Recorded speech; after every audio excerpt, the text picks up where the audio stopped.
to death or great bodily harm, kill and murder one Victoria Mack. This is an act committed without premeditation or deliberation. So it's a felony which carries a maximum of life in prison. I have a second count of operating with a high BAC causing death with a prior conviction, alleging on that same date that you did operate a vehicle on Martinsville Road with having an alcohol content of 0.17 grams or more per 210 liters of breath. By the operation of that vehicle, you caused the death of Victoria Mack. This violation occurred within 7 years of a conviction while operating while intoxicated or operating under the influence of liquor. This is a felony which carries a maximum of 20 years in prison. I have a third count of operating with a high BAC, which is a misdemeanor of 180 days, 6-month misdemeanor.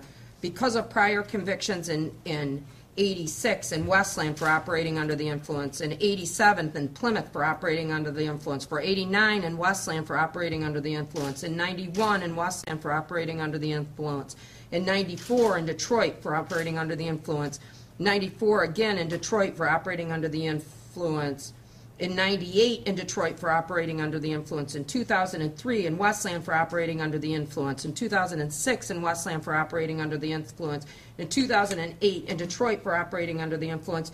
This is a third offense notice felony, which means that the maximum on top of the priors is a maximum of 5 years in jail.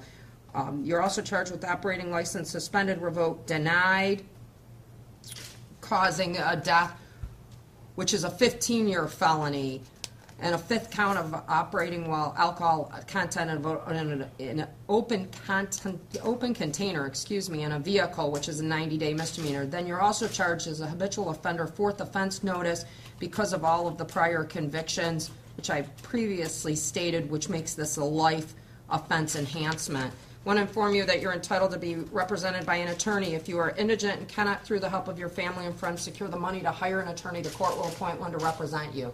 You're innocent until proven guilty beyond a reasonable doubt. You have the right to have a trial by a judge or jury. You have the right to remain silent. Anything you say can be used against you.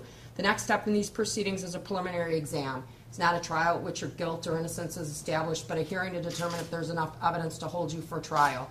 That time it would be necessary for the prosecution to establish two things. First, that a crime was committed. Secondly, that there's probable cause to believe that you were involved in the commission of these crimes. If those things are established, you'd be held for a trial. Since you don't have an attorney to represent you today, I'm going to enter a plea of not guilty on your behalf, set this matter over for a preliminary exam. It's actual set for a probable cause conference 2 weeks from today, August the 17th at 9 a.m. in front of me. If that does not resolve itself, then the exam will be a week later on August the 24th at 10 a.m. in front of Judge Parrott. I'm going to deny bond and remand you to the county, and we'll see you. I signed your court-appointed attorney form, and we'll see you in 2 weeks. Have a seat. Thanks, officer. Welcome, Your Honor. Have a good day. You too.